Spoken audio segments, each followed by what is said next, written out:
uma semana aí da psicologia e coisas do tipo. Vocês lembram Sim. disso? Sim. Está confirmado, tá? Eu vou até encontrar aqui, eu até tirei essa informação. Ó, vai ser o segundo simpósio de fazeres acadêmicos e psicológicos. Será realizado no dia 19 e 20 de maio. Vocês já estavam sabendo? Não, né? A gente já estava sabendo mais ou menos, por conta que a professora Rose falou pra gente hoje de manhã mais cedo. Certo. Mas ao certo, tipo assim, o comunicado oficial, ele ainda não foi enviado pra gente. A professora Eline ela ainda está montando os palestrantes, né? Mas vão ser atividades na manhã, na tarde e na noite. Entendeu? A Então, professora Rose falou que muito possivelmente ainda estava planejando alguma coisa e tal. Ainda estava em fase de estruturação, assim, do que vocês vão fazer. Então, exatamente. E aí, ela já tem, né, como é que eu posso dizer para vocês? Já existe um cronograma básico desse simpósio. Por exemplo, pela parte da manhã, no dia 19, vai ter, por exemplo, as tecnologias aplicadas na psicoterapia e na arte-terapia, com a professora Tássila. É Tássila ou é Tassila mesmo? Tássila, eu né? acho que é Tássila, a pronúncia do nome Tá. dela é Tássila. Aí tem o psicólogo e o uso de redes sociais, que vai ser às 11 horas do dia 19, com a psicóloga convidada Flávia Vieira. Aí no dia 20, ainda estão fazendo toda a programação da manhã, por exemplo. Então eu acho que deve estar ajustando tudo aí. Eu acho que o mais breve possível eles devem enviar para vocês. Tá certo. Certo? Certo. Outra coisa importante é o seguinte: hoje nós vamos encerrar nosso conteúdo programático, tá? E Aqui eu aí partiu estudar para as provas, né? Se concentrar por aí. Semana que vem eu vou ver, tem um dia, eu não sei qual é o dia da semana que eu tenho uma audiência 10 a mais, de novo, para variar. Não sei se é segunda, terça, quarta ou quinta. Eu vou confirmar e qualquer coisa eu aviso a Luana e a nossa outra representante, a Tá certo. Fernanda, tá A bom? Fernanda. Tá certo. Perfeito. Olha Fernanda e só, Luana, eu fala aviso que o logo as conteúdo tá duas. terminando. É disso que eu tenho que lembrar que eu tenho que fazer revisão de conteúdo que eu perdi, que eu não tenho tudo no caderno. Eu tô pra ficar doida. Pois é, tu tens que logo também fazer um negócio que vai te ajudar, logo relembrando, vendo as gravações, que É aí tu já fica, né, bem direcionada a esse processo. verdade. Gente, vocês estão conseguindo ver os Sim, eu slides, sim ou pelo não? menos consigo. Tá. Então, vamos. A gente estava fazendo, né, falando sobre alguns estudos, né, inclusive comentamos sobre o que é um estudo observacional, né, o que é um estudo provavelmente experimental, né? Então, são coisas que a gente percebeu que pode se associar à nossa prática dentro da saúde mental e dentro da prática de pesquisadores e profissionais. Perfeito. E aí a gente começou falando sobre isso, falamos um pouco sobre o estudo descritivo, né? E falamos do estudo de corte, entre outros. Bom, vamos continuar desse ponto que nós estamos agora. Primeira coisa, o estudo descritivo, né? O que é que o estudo descritivo ele nos propõe?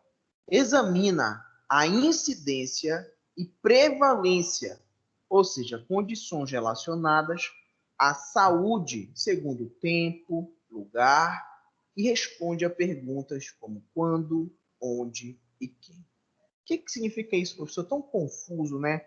A incidência, gente, e a prevalência são palavras muitas vezes confundidas pelos profissionais da saúde e que têm significados diferentes. Muitos profissionais acham que são a mesma coisa, mas não são. A incidência, ela representa todos os números de casos novos de uma doença. Ó, mais uma pessoa diagnosticada por Covid aqui no estado do Pará. Incidência. A prevalência já será a somatória dos casos novos com casos antigos. Ou seja, a gente está vendo um total, uma somatória, né? Perfeito. Vamos fazer um exemplo. Vamos imaginar que nos últimos 5 anos, o esperado da prevalência seja de 500 pessoas com depressão. Perfeito. Isso significa dizer que a somatória de cada ano, nesses últimos 5 anos, tem que dar 500 pessoas com depressão.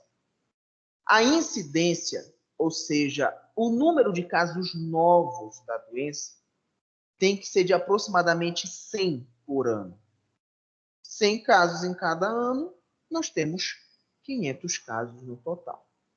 Mas, se no primeiro ano daquela doença, da depressão, a gente tiver 150 pessoas, né, com depressão. Eu pergunto para vocês, a incidência, ela está alta, normal ou ela está diminuída? Você não pode repetir? Tá, é previsto 100 casos por ano. Logo no primeiro ano deu 150 casos. A incidência está alta, está baixa ou está normal? Alta. Tá Era alta. A gente previsto prevê. 100, aconteceu 150, Exato. assim como E está se... acontecendo no contexto atual, por exemplo. Exato. E agora, se no segundo ano a incidência continua em 150, ela está Estável. alta, estável? Pois é. Isso é importante porque vocês responderam uma coisa que é certa. Porém, alguns municípios podem ver isso de maneira diferente. Por quê? Porque alguns municípios eles determinam a variação de números para incidência.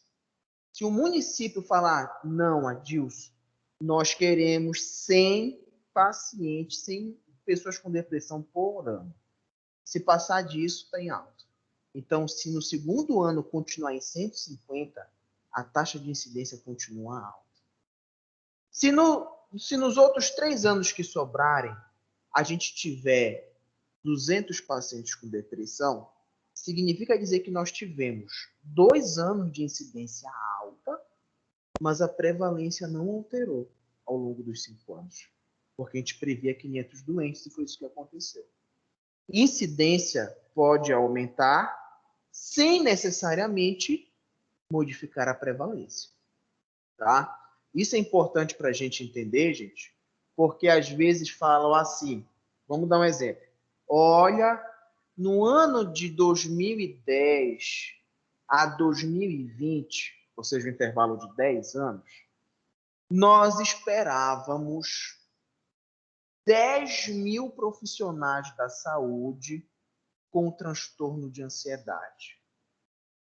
Beleza. 10 anos, 10 mil dá mais ou menos 1.000 pessoas por ano, né? Certo. E, curiosamente, em 2020, ao invés da gente ter 10 mil profissionais da saúde com depressão, nós tivemos 9 mil pessoas com depressão. Pergunto para vocês, é um número bom, sim ou não?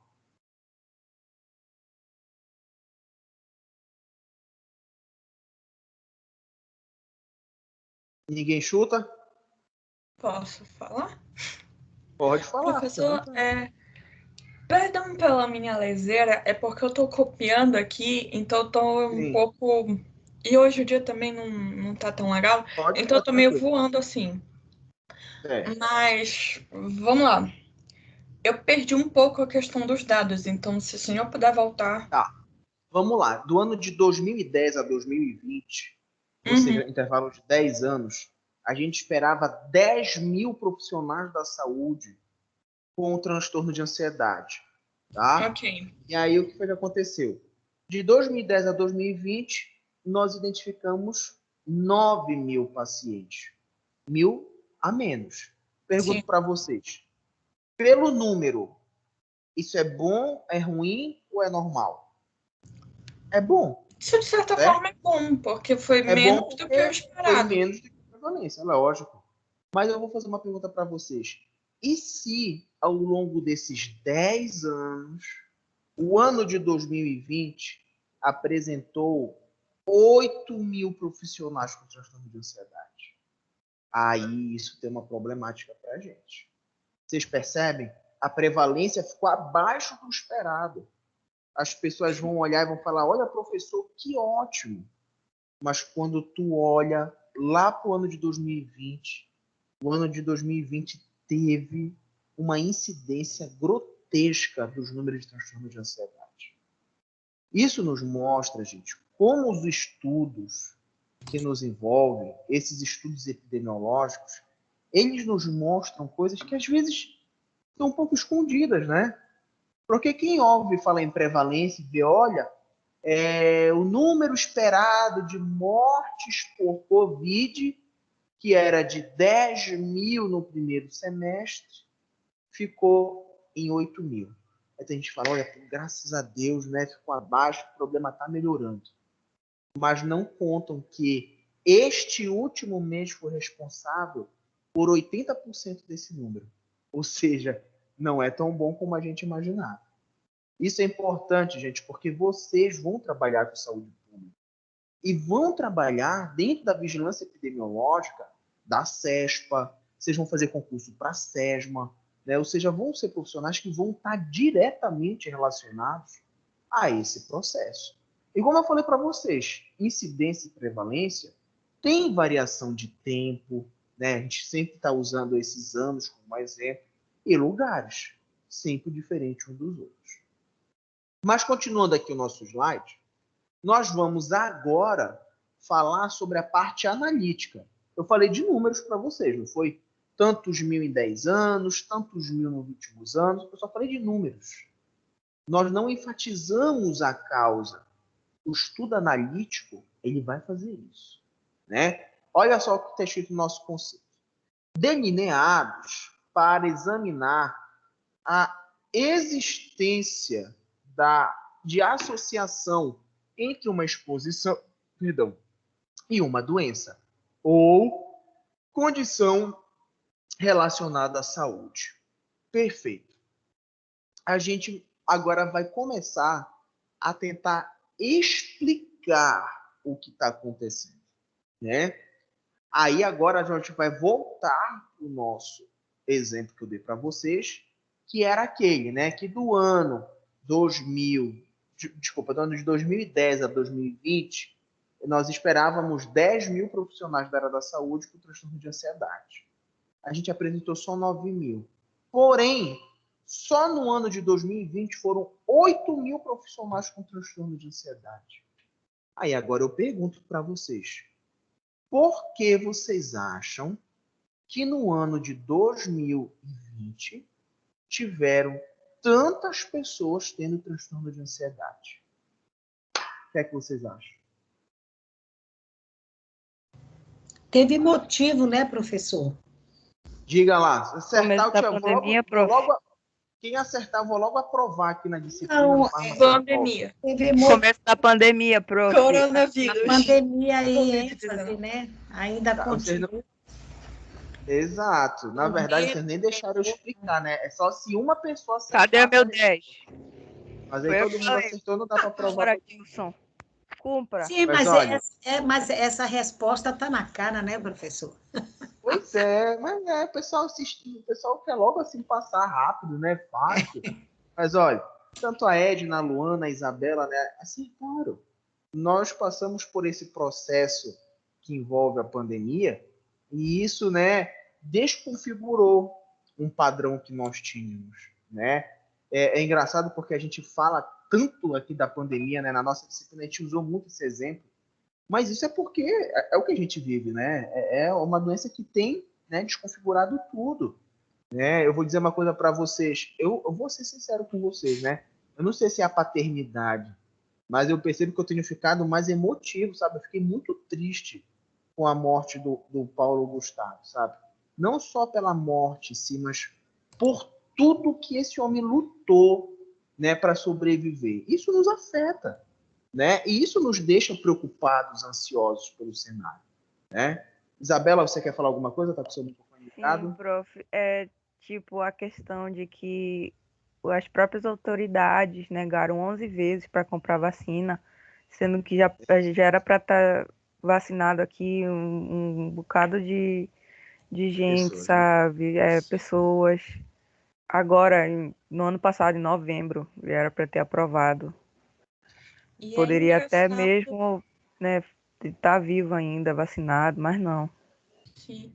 E é engraçado Diga, só Luana. acompanhando um pouco esse raciocínio da Isa, porque, tipo assim, a gente vê no país políticas de vacinação que, de certa forma, um tá mais adiantado, o outro tá mais adiantado, o outro tá não sei o que, o outro tá não sei o que. Mas, Sim, por exemplo, é a política de vacinação de cada estado. Você não tem uma política nacional de imunização. Esse exato. planejamento, ele não teve, ele não tem desde 2020. Desde o final de 2020, quando essas vacinas começaram a ser produzidas, quando elas começaram a chegar aqui, porque 2021 em si, a vacinação começou. Mas Certo. 2020 ainda tinha uma previsão dela chegar aqui, e aí muitas não chegaram, outras estavam em processo de produção, outras, enfim. Uhum. Então, foi uma questão de logística que todo mundo ficou meio perdido, todo mundo ficou meio sem saber o que fazer. E a partir desse momento, o STF joga a responsabilidade de tipo assim, autonomia para cada estado e fala: façam as suas políticas. Certo. Mas você não vê Pois uma é. política nacional que funcione. E outra coisa, não esqueçam uma coisa importante. Nós que ao longo desse semestre estamos falando tanto de saúde pública, do papel do psicólogo dentro da atenção básica, falamos de educação e saúde, né? Nós pecamos, nós não, né? Mas principalmente os profissionais que estavam à frente disso, nós pecamos com os programas de saúde mental durante a pandemia, principalmente no lidar sobre o processo de prevenção e o processo de enfrentamento da pandemia. Como assim? Vou dar um exemplo para vocês. Não sei se todos que estão aqui, João, Isabela, Andresa, Edna, Priscila, se todo mundo está aguardando a vacina. Não, professor, eu quero tomar a vacina. Ou se tem gente que já até tomou. Eu, graças a Deus, já tomei minhas 2 doses, né? E estou, graças a Deus, imunizado. Mas nós temos uma grande quantidade de pessoas que não quer tomar vacina. Por que não quer tomar? Vários motivos. Medo da vacina não funcionar e matar, ao invés de ajudar. Está apoiado em estruturas políticas, né, em partidos e pensamentos políticos que são contraditórios ao uso da vacina, né, que Não não confiar no acreditam. prazo de produção também tem Pois essa. é, exato, Que a né? vacina começou a ser produzida um ano e meio atrás, e as pessoas não se sentem Segurança, seguras. exato, né? Então, por exemplo, como é que você vai literalmente empurrar algo tido como uma cura goela abaixo das pessoas? Sem muitas vezes as pessoas estarem preparadas para receber aquela informação. É muito Professor, a difícil. gente Diga. volta, né, para a revolta da vacina no Rio. Eu Exato, eu tô ia até muito, comentar sobre sim. isso. Mas pode falar, Isabela, fique tranquilo. Não, é E, só sobre aquela questão da agulha ser enorme e, tipo, tudo aquilo ser ainda novo para ele, sabe? Não teve, assim, uma psicoeducação, né, para entender, exatamente. olha, essa vacina aqui vai ajudar nisso, nisso, nisso. Pode ter alguma alteração, mas é normal, já é esperado. Mas no caso Sim. você não vai morrer, você vai ficar imunizado, vai esperar tal mês para tomar a segunda dose. Tanto que a minha mãe vai tomar agora, graças a Deus, a próxima dose dela em um mês, que foi da É, do Pfizer. meu pai também. É de Oxford, a que meu pai tomou agora em junho. Luiz, você levantou a mão, quer falar alguma coisa? Eu não estou te Professor, boa ouvindo, noite, Luiz. tá? Tá muito baixinho. Relacionando a essa essa questão histórica, né, da revolta da vacina, tipo, Sim, antigamente, né, naquela época envolvia não só a questão do chegar entrando na casa e vacinando o pessoal, envolvia também questões tipo anteriores, como sanitárias, o pessoal da periferia, sim, ações do governo, né, que eles não entendiam, não gostavam, eram contra, então tudo isso para eles eles meio que se revoltaram. Então eu sim. lembro muito do que está acontecendo hoje, porque muita gente está insatisfeita com a questão dos Uhum. governos, né, não só do federal, mas como Professor até do estadual. o- E falou que, aí né, tem tava com esse gente. discurso de não vacinar, que ia virar um jacaré. E tu pensa numa pessoa que não tem instrução de nada, seguia É, assim, pela uma voz assim, master, que é o presidente, né? Tá ali, no caso, para ajudar e amparar, e ele fala isso.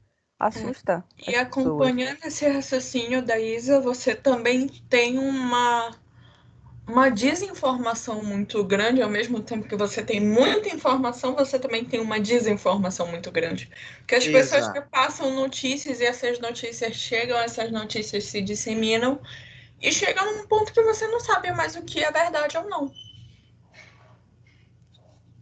E aí, gente, a gente cai sobre esse impasse porque nós vivemos, né, em um cenário onde parece que todo mundo não, desculpe, né, esse generalismo, mas parece que todo mundo tem formação política, né, entende muito bem disso e vira uma guerra de interesses, né? E eu vou dizer uma coisa para vocês, o problema não é necessariamente as pessoas que estão envolvidas nessa guerra política, mas são aqueles que sofrem o impacto disso, né? São aquelas pessoas que têm um medo do que está acontecendo. Será que é verdade? Será que é mentira? E aí ficam nessa ansiedade, ficam com esse medo do novo, do que fazer, do que deixar de fazer, né? E isso, logicamente, nos preocupa muito, né? Vamos continuar aqui, né? Só lembrando, né? Por exemplo, dos nossos estudos que vêm fazer essa nossa abordagem.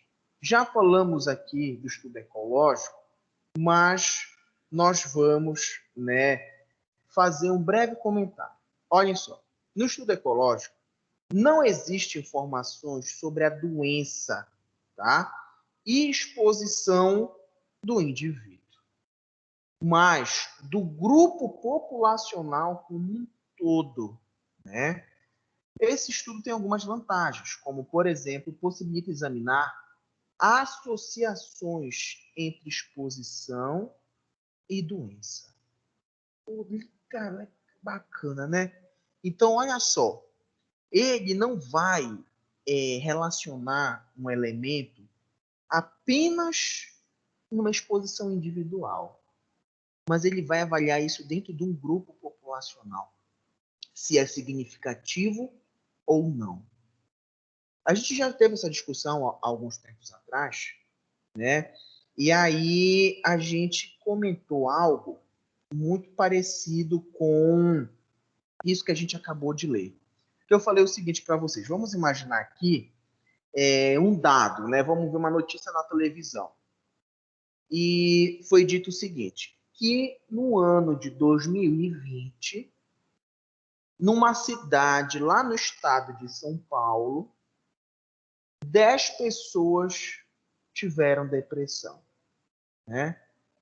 Pô, beleza. Tu olha assim e pensa assim, pô, 10 pessoas, né? Pô, tá bom. 10 pessoas é um número assim, dá tranquilo dentro dessa sala de aula. Mas já pensou se essa população tem 50 habitantes, né? Você está falando de 20% da população da cidade com depressão. O estudo ecológico ele vai nos permitir o olhar muito mais coletivo do que individual. Mas, professor, o olhar individual ele não é importante. importante? É importante. Mas nesse estudo, nós vamos abordar a coletividade. Nós vamos olhar como os grupos têm se comportado em relação a vários processos. Vou fazer uma pergunta para vocês, gente. Hoje, na opinião de vocês, tá? Não tem resposta certa ou errada para isso. Mas na opinião de vocês, existe algum grupo hoje na sociedade, criança, adulto, idoso, jovem, seja quem for, brancos, negros, heterossexuais, homossexuais, seja quem for, que vocês acham que está muito mais preocupado com a pandemia do que outros grupos? Sim ou não? Eu acho Acho que que é sim, tudo professor. igual. Sim, Eu acho que professor. sim, É sim. Eu acho verdade, que tem um sim. grupo que A está mais diferença. preocupado, sim. Eu acredito que tem mais gente preocupado. Não, acho que não, porque também tem muita gente sem máscara por aí, indo para as praias. Né? Não Se dá pra a negar. gente interpretaria também dessa Então, forma, né? Tipo assim, não, tem pois grupo. é, já Eu vai acho, dependendo de alguns grupos. tenho para mim, professor, que assim um grupo de pessoas LGBT tem assim uma certa tensão, já que existe nesses grupos pessoas com HIV, pessoas com outras doenças assim que ainda não foram vacinadas e você sabe que a imunidade delas é baixa, né? E ainda não Certo. teve assim, um efetivo para ter uma vacinação para esse público, entendeu? Certo. Sim. Ao meu Perfeito. ver é isso. E também uma população, acompanhando esse raciocínio da Isa, e também uma população mais pobre. Porque precisa sair, precisa se expor, precisa trabalhar, precisa ir e vir, e muitas vezes não é só ele dentro de casa, ele é chefe de família, ele tem 2, 3 filhos, tem mulher, tem família, tem gente, então vive em um espaço pequeno, então tem grupos que realmente estão mais preocupados do que outros, não que esses outros não estejam, mas por conta de ter um conforto muito maior do que Sim. essas pessoas. E Então é ainda dependendo tem dos grupos. Pensava que era independente dos grupos. Sim, pode continuar, pode falar. Não, o professor vai falar que ainda tem a questão de pessoas com poder aquisitivo meio que furar a fila e não acabar não dando a chance para uma pessoa mesmo que necessita dessa vacina, que seria as pessoas de renda assim, Idades também, né? Os grupos isso. prioritários. E deveria ter, já que a única renda dele é que ele trabalha, é assalariado, mas não vê isso, né? Vê que pessoas que são assim, têm poder aquisitivo estão se vacinando, sendo que não era necessário para esperar e atender esses outros públicos, no caso. Sim. E Teve olha, meio que pode falar, isso João. no começo da pandemia, né? Tipo, dos grupos com mais dinheiro e tal, tipo, comprarem basicamente todo o estoque de álcool dos supermercados, não saberem fazer a Sim. divisão. Ou de comprarem a vacina, de recorrerem à vacina. E é engraçado porque você vê gente falando, no começo da pandemia, por exemplo, eu não vou tomar a vacina porque eu não sei o quê, porque eu não confio de onde ela é feita, porque ela foi feita na China, porque não sei o quê. Mas quando é para chegar num posto de saúde, você é o primeiro carro que está lá para receber a vacina. Mas olha, Vacina da gente, tem uma gripe coisa. agora. Tem uma coisa que é curiosa aí que envolve a psicologia social, né? A gente está falando dos grupos, né? Será que tem grupos menos preocupados, mais preocupados? Eu vou dizer uma coisa para você, gente. Quando o Ministério da Saúde, por exemplo, faz uma Professor, propaganda. Oi, licença, diga. desculpe interromper seu raciocínio. Eu acho que a Andresa Moraes está querendo falar há um tempo já e Diga, ela não está Andresa. conseguindo. Fale, fique à vontade. Andresa? Será que tem uma travada aí no Acho que dela? ela tá falando, o áudio dela não tá saindo, que fica roxinho aqui. Pois é, Andresa, acho que você está falando, mas não está saindo o seu áudio. Ela desligou Ela agora. chat. E aí, gente, o que é que acontece? O Ministério da Saúde, quando ele vai, por exemplo, fazer uma propaganda comercial explicativo sobre, olha, gente, por favor, quando forem ao supermercado, não comprem, por exemplo, todos os frascos de álcool, coisas do tipo. Existe um estudo do comportamento do indivíduo que a gente traz através da psicologia social para isso. Vocês já imaginaram, se a gente não tivesse essa característica da educação em saúde dentro da área da saúde mental, estava um caos generalizado. As pessoas iam estar carregando caixotes de produtos no supermercado. Né? A gente ia viver um problema generalizado. Né? Ou seja, ia ser um caos público. Né? O estudo ecológico, ele nos permite justamente fazer isso.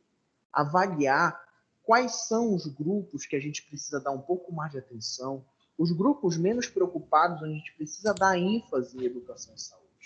Né? Então, por exemplo, o que é que eu percebo? Eu percebo que, de maneira geral, homens, mulheres, idosos, adultos, muitas pessoas são despreocupadas com uma pandemia.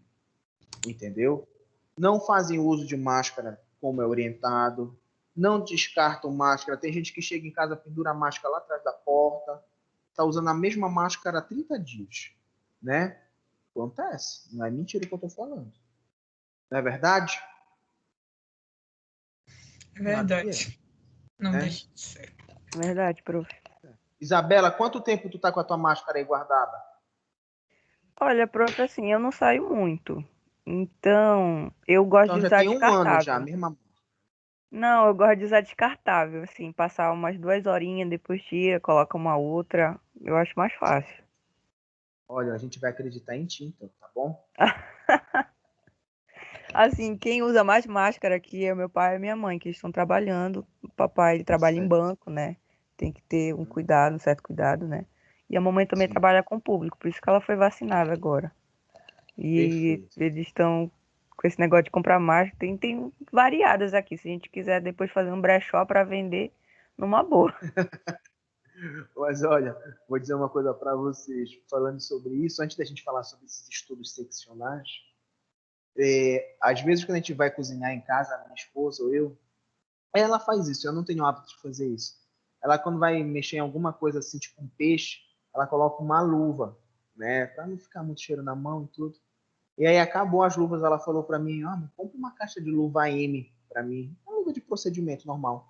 Aí eu cheguei ali na farmácia do Líder, da Doca, e eu me lembro que antes da pandemia, muito antes, eu comprei uma caixa de luva por R$16, se eu não me engano.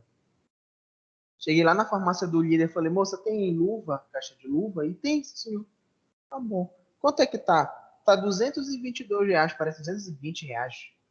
Aí eu fiquei assim, será que essa mulher quer me vender aquele caixote cheio de caixa de luva? Aí eu falei, quantas luvas vem, senhora? Não, essa caixa que ela mostrou. Cara, R$220, vocês já pensaram? Diga, João. Voltando de novo lá no começo da pandemia, tipo, tinha gente, acho que já tinha o álcool em casa, não sei. Aí, tipo, ficava escasso, né, o álcool nas farmácias ou algo do tipo. Eu lembro que eu moro aqui no interior.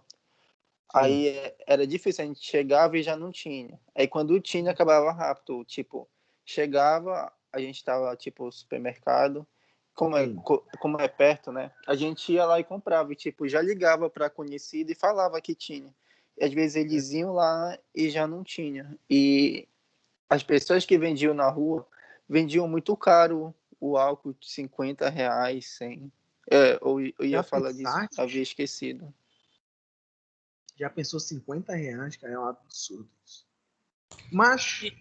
E também, diga, pode falar. tipo assim, só para complementar um pouco do raciocínio, e também, tipo assim, não só a questão da máscara ou não só a questão do álcool em gel, do próprio álcool ou da luva em si, mas também a questão de máscara, porque você vê muita gente, por exemplo, em farmácia e, tipo assim, nessas vendas, assim, de rua, o pessoal cobra, sei lá, R$40 numa máscara, R$50 numa máscara, isso o ápice da pandemia, pra lucrar. Sim. E, tipo assim, você fica meio, cara, não vale a pena.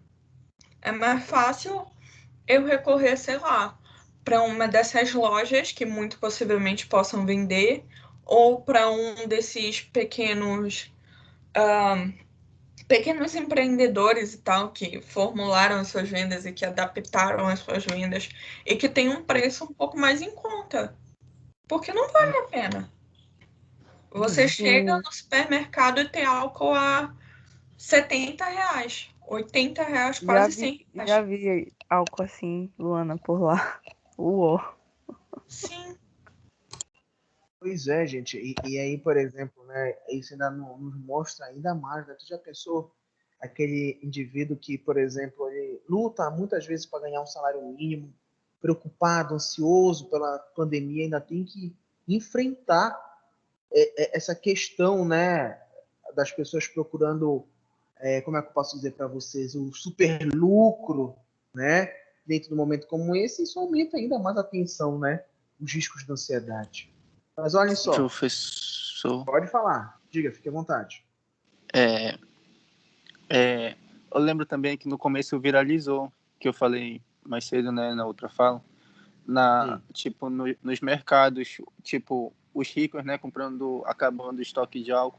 Aí viralizou um que se conscientizou, tipo, tava na fila, ele subiu no balcão para falar para todo mundo, para se acalmar, que, tipo, o único que tava ganhando com aquilo era o dono do supermercado, com todo mundo acabando o estoque e tal, né? Ele Sim. tendo o super lucro dele. Eu Aí acho foi que eu isso me que eu lembro lembrei disso. de um vídeo. Eu vi, acho que um vídeo sobre isso. Pois é verdade, né? As pessoas também têm que procurar ter um pouco de consciência. Todo mundo tem que ficar bem, né? A gente tem que pensar individual e coletivamente. Bom, os estudos Professor, seccionais. Oi. rapidinho, tipo assim, no começo da pandemia, não sei se o senhor assiste o programa da Fátima Bernardes, mas ela abordou, sabe, essa questão do álcool em gel para as pessoas de baixa renda usarem água e sabão. Já que não pode comprar álcool, água e sabão também é muito eficaz. Tu vai E eu, chegar da rua, lavar as mãos e tudo mais, tipo, educando, já que não tem como comprar, estava altíssimo o preço na época. Lavar as mãos de todo mundo da casa com água e sabão e tentar manter um pouquinho desse distanciamento. pois é, e o que é que acontece? O álcool em gel, gente, não substitui a lavagem das mãos. Ao contrário, o uso excessivo de álcool em gel nas mãos causa ressecamento do tecido, até fissura e dificuldade de cicatrização em cortes na mão. Tem gente que parou de lavar a mão, só quer usar álcool em gel agora. Aí é complicado. E é, por exemplo, uma situação que acontece comigo, porque apesar de eu lavar as mãos e tal, não sei o quê, mas quando tá fora eu também utilizo muito álcool em gel. E eu e a mamãe, como é só nós duas, ou a gente lava a louça ou a gente deixa a louça sem tocar a semana inteira na pia, né? Como a gente não gosta, a gente procura estar lavando. E eu lavo louça sem luva. Eu não sei porquê, mas eu não gosto de usar luva. Então, a minha mão, se ela já fica ressecada com o álcool em gel, ela fica, sei lá, 2 vezes mais ressecada com a lavagem da louça, que a gente faz todo dia. Então, tipo, resseca a mão 2 vezes mais do que uma lavagem de mão, por exemplo, uma pia com água e sabão e tal, deveria. Sim. Ou poderia ressecar. Pois E é. é Pode complicado. falar. É muito complicado. E aí a gente percebe que, por exemplo, se a gente for engaixar dentro desse comportamento, dentro dessa característica da Covid, nossa, gente, a gente vai ter muita coisa para discutir. Né? Muita coisa associada a esse processo realmente do comportamento humano, das necessidades como um todo. Né? Mas olhem só, para a gente logo falar aqui dos nossos estudos seccionais, que praticamente já é praticamente o último que a gente trabalha dentro da saúde pública como um todo. Os outros são mais a nível laboratorial, mais específicos. Em geral, esse tipo de estudo começa com um estudo para determinar a prevalência de uma doença, a soma, né? Ou condições relacionadas à saúde de uma população específica, como, por exemplo, os habitantes idosos de uma cidade. Falamos sobre isso, gente, algumas vezes, sobre como nos últimos anos, inclusive nas últimas décadas, né, desde a década de 90, aumentou vertiginosamente, né, de uma forma grandiosa o número de idosos com HIV/AIDS. E isso aconteceu principalmente nos últimos 10 anos, mais ou menos, né? O vírus do HIV tem, se eu não me engano, 30, 35 anos, mas nos últimos 10 anos, a população idosa cresceu vertiginosamente, né? A gente pergunta assim, dentro do estudo seccional, por que isso aconteceu? Ou seja, a gente vai explicar o crescimento, né, desses grupos dentro de características que a gente nem imaginava. Se lá em 1999, 2000, perguntassem assim, qual será a população que lá em 2020 vai ter a maior prevalência ou incidência de HIV? Eu duvido se alguém falou, vão ser os idosos. Não. Isso nos mostra que saúde não é uma caixinha de adivinhação, né? A gente não pode simplesmente, eu acho que vai acontecer tal coisa. Pode ocorrer algo totalmente diferente daquilo que é o projetado. Isso nos mostra quanto nós precisamos ser ativos na nossa investigação dentro da saúde coletiva, tá? Eu vou espelhar aqui. Pode falar, fique à vontade, Isabela. Diga, Isabela, você quer falar alguma coisa? Estava até acontecendo um debate de que cientistas estavam desenvolvendo a vacina, entendeu, para HIV, mas assim, não iria abarcar essas pessoas que já são infectadas pelo vírus, entendeu? Sim. Mas seria uma forma de prevenção. E na verdade, vai sair, eu acho. Eu acho que já até existe, sabe? O pessoal, às vezes, retarda muito alguns processos, sabe? Mas espero que daqui a pouco já esteja nas mãos, né, daqueles que precisam. Bom, agora nós vamos falar sobre o que vocês gostam, que é o cálculo matemático, né? Talvez vocês levem até um susto ao ver uma imagem como essa. Vocês estão vendo, gente, aí o slide? Sim. E não gosto nada do que eu tô vendo. Pois é, né? E aí o que Me acontece? Apavorei. Nossa, Vocês provavelmente já viram isso em algum momento da vida. Ou quem não viu, vai ver agora, tá? Existe uma coisa chamada de estabelecimento de hipóteses dentro da epidemiologia e da saúde pública. Todos os profissionais que trabalham com isso fazem cálculos como esses. E eu vou dizer uma coisa para vocês. O cálculo que vocês vão ver agora, ele é o cálculo mais simples da bioestatística. Significa dizer como se vocês estivessem aprendendo quanto é 1 mais 1, 2 mais 2, 3 mais 3, lá no jardim ou na alfabetização. Então, esse é o estudo mais básico da epidemiologia e o estudo mais fácil de fazer na epidemiologia. Nós vamos comentá-lo ali com calma, depois a gente finaliza, tá? Olhem só. Quando a gente pensa numa doença, a gente habitualmente tem hipóteses para o aumento no número de casos ou não. Essa hipótese, ela pode estar certa ou pode estar errada. Quando a sua hipótese ela está errada, a gente significa dizer que ela é H0, ou seja, não existe associação. Quando a sua hipótese ela está correta, o HA comprova que existe uma associação, tá? Bom, vamos lá falar primeiro sobre um exemplo simples, tá? Vamos imaginar, mesma coisa que eu falei na aula passada para vocês. Vamos imaginar você jogando uma moeda 20 vezes para o ar. 20 vezes você jogar. Dessas 20 vezes, 15 vezes caíram cara e 5 vezes caíram coroa. Na hipótese de vocês, vocês acreditam que algo interferiu para que ocorresse essas 15 caras? Alguma coisa influenciou, professor? Ou foi o vento, ou foi a velocidade, alguma coisa do tipo. Ou vocês acham que isso é uma coincidência? O que é que vocês acham, gente? Joguei 20 vezes a moeda, caiu o cara 15 vezes. O que é que vocês acham? Algo influenciou ou é só uma coincidência? Pode ser a maneira do jogo, né? A posição. Mas aí, Era ou isso seja, que eu ia falar. Pode ser a maneira que a pessoa lança a moeda, mas também pode ser uma certa coincidência, porque querendo ou não é um número alto. pois é, e agora eu pergunto uma coisa para vocês, como é que a gente vai chegar na resposta certa, gente? Como é que a gente vai saber isso? Através da matemática, né? Das poucas vezes que a matemática ela pode ser associada à saúde, essa é uma das vezes assim que eu acho mais, né, assim, surpreendente. Vamos lá agora aprender o nosso cálculo, chamado cálculo de Q quadrado. O Q quadrado, ou a razão de Pearson, que a gente chama, ele mostra a associação se existe entre o evento e um fator que pode estimular ele a acontecer.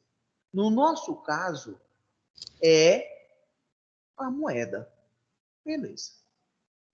O símbolo que vocês estão vendo aqui, igual um E ao contrário, significa somatória. Vocês estão vendo ali O menos E ao quadrado dividido por E. Certo? Sim ou não? Estão vendo Sim. aqui no slide? Sim, né? O O, ele vai significar o que a gente observou, o resultado observado. E o E é o resultado esperado. Se a gente joga uma moeda 20 vezes para o alto, tá, jogamos 20 vezes para o alto. O que é que a gente espera? É que 10 vezes caiam cara, 10 vezes caiam coroa. Certo ou errado? Certo, né? É a matemática. Mas só que foi isso que a gente observou. A sua escolha, sim. Pois é, foi isso que a gente observou? Não. A gente observou que 15 vezes caíram cara e só 5 coroa. Bom, então vamos ver quanto é que dá esse cálculo. Então, olha só. Resultado observado foi 15, menos o resultado esperado, que era de 10, né? Isso dá 5. 5 ao quadrado dá 25. E 25 dividido por 10, que era o resultado esperado, dá 2,5. Professor, 2,5. O que é que significa esse resultado? Vamos ver agora, bem aqui. Olhem só. O Q quadrado crítico, ele é igual a 3,841. Isso significa dizer o quê?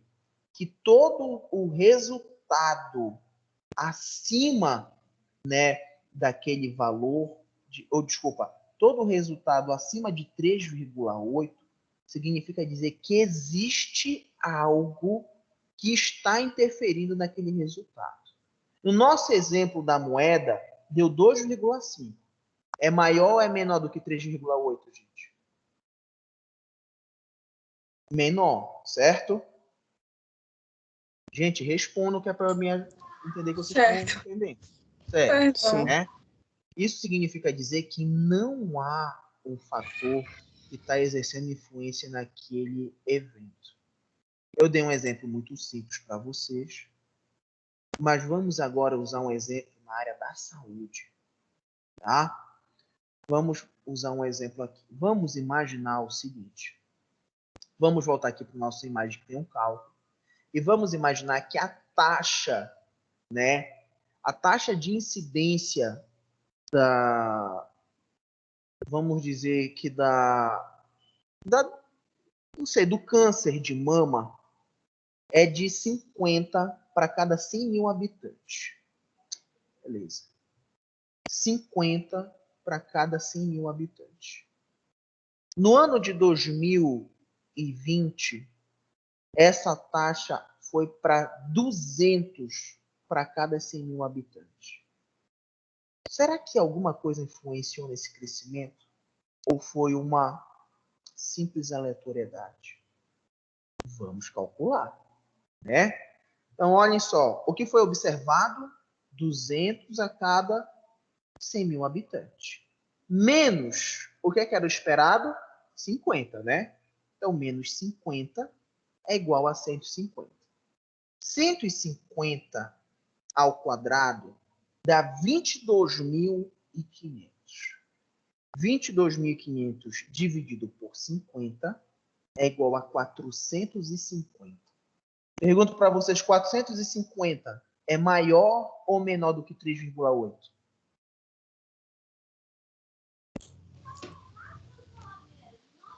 Eu acho que é maior, né? Maior. É maior. Vocês respondem, senão eu vou botar uma questão dessa na prova de vocês, se vocês não Pelo quiserem amor de responder. Deus, E professor, vai pelo amor cair de na Deus, não prova. faça isso não. A gente vai cair na Mas, ó, deixa eu falar uma coisa para Onde vocês. pode? 450 tá perto ou tá muito longe de 3,8? Tá longe. Longe. Tá muito longe. Isso significa dizer, gente, que quanto mais longe, quanto maior for esse número, maior é a associação do evento com alguma coisa que interfere nele. Então, por exemplo, a partir de 3,842, nós já podemos dizer que aquele evento está sofrendo influência de algo. Então, por exemplo, esses casos que aumentaram de câncer têm uma relação fortíssima com algo que está acontecendo nesse aumento. E aí a gente já agora entende que existe algo e a gente vai procurar saber o que é. Tá? Então, gente, esse cálculo do Q quadrado, ele é um cálculo simples matemático que nos mostra este entendimento, que não vai nos mostrar se algo tem uma relação direta com aquele evento ou não.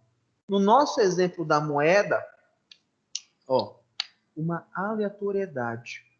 No nosso exemplo do câncer, olha, tem algo ali que está fazendo uma influência direta. O que será?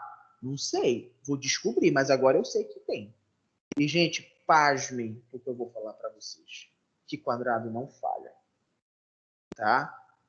Esse teste, ele tem 95% de acertabilidade. 95%. Ou seja, uma taxa altíssima de você ser preciso com cálculo. Professor, e outros 5%? O senhor está errado? Não. Os outros 5% apenas distancia você um pouco. Mas não significa que a teoria está errada. Tá? Vocês viram por que eu não quis colocar cálculo na prova de vocês? Porque ia ser uma dor de cabeça, né? Botar um cálculo desse aí, meu amigo, ia ser complicado. Eu já ficava perdida no ensino médio. Pois é, e aí a gente tá com A uma discussão. ansiedade, era mais um para a estatística. E a gente tem uma relação tão boa, né? Eu vou colocar um negócio desse só para vocês ficarem com raiva de mim. Eu já fiquei ansiosa agora. Professor, mas na segunda VC vai ter esse cálculo, pelo amor de Deus. Só na sua prova. Vou colocar só na prova. Não! Tem um horror a números. Eu também. Não, gente, brincadeira. Não vai cair cálculos na prova, nem estudos epidemiológicos, tá? Depois eu vou listar o que vai cair, mas são aquela questão da estratégia de saúde da família, o NASF e a participação do psicólogo dentro desses programas. É isso, tá bom? Okay. Não vai cair cálculo, coisa do tipo. Olhem só, com muita alegria eu digo a vocês que nós encerramos nosso conteúdo, né? Falamos de SUS, surgimento do SUS, dificuldades na saúde pública, estratégia de saúde da família, NASF, violência, né? Pegamos a violência contra a mulher como um grande exemplo de problema de saúde pública, papel do psicólogo, a abordagem, né? Falamos sobre, agora finalizamos com estudos, né, epidemiológicos e tudo mais. Então, eu acho que a gente cumpriu com êxito, né? Eu tenho só que agradecer, parabenizar vocês.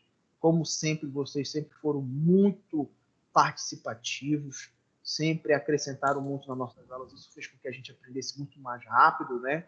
E as notas de vocês são reflexo disso, né? Vocês sempre foram muito empenhados e tiveram bons problemas. E, sei que não é fácil, pode falar, Lu. Posso acrescentar só uma coisinha? Pode, claro. Em termos de finalização de conteúdo, em termos de dinâmica de aula, eu acho que hoje, eu não sei se foi só eu que tive essa impressão, mas eu acho que hoje a gente conseguiu encerrar assim com chave de ouro, porque era uma coisa que eu fiquei relembrando aqui durante a aula, que tipo assim, no início, a gente costumava falar muito e a gente parava muito para falar muito. E aí isso depois deu uma descida e tal, a gente baixou um pouco esse ritmo. E hoje, tipo assim, a maioria que interagiu, a maioria estava participando. Então acho que a gente conseguiu fechar com chave de ouro hoje.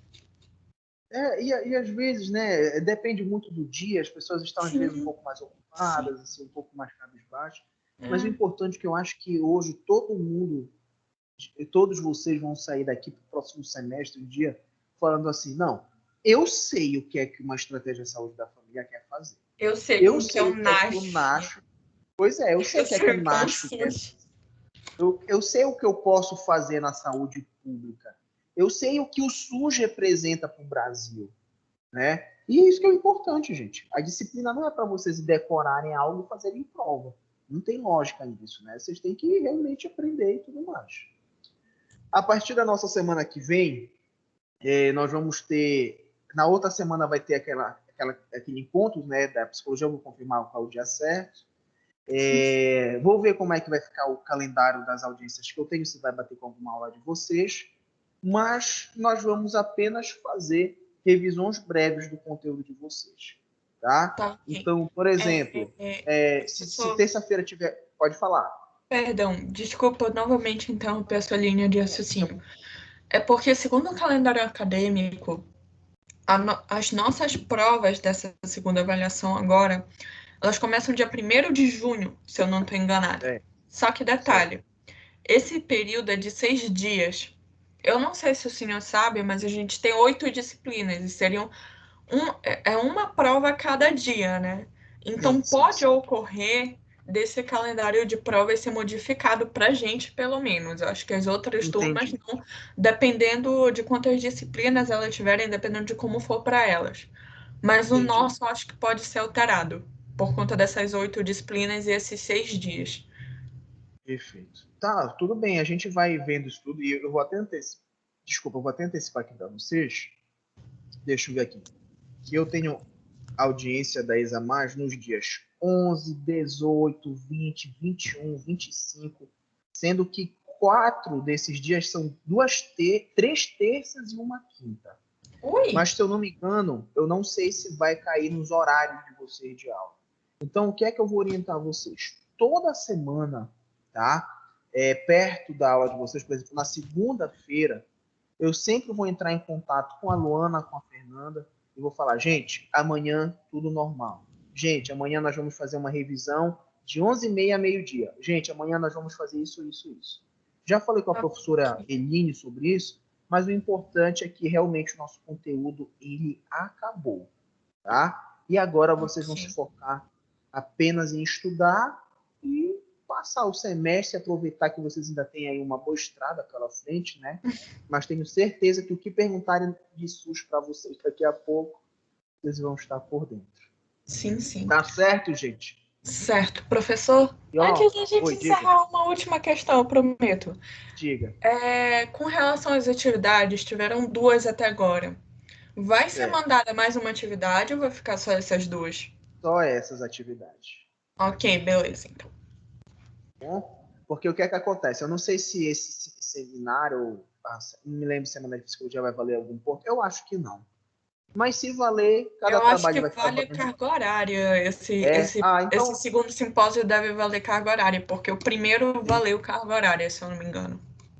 Entendi. Então tá tranquilo. É só essas 2 atividades mesmo, independente de ter ou não um ponto na semana de psicologia, vai ser só essas 2 atividades. Tá bom, gente?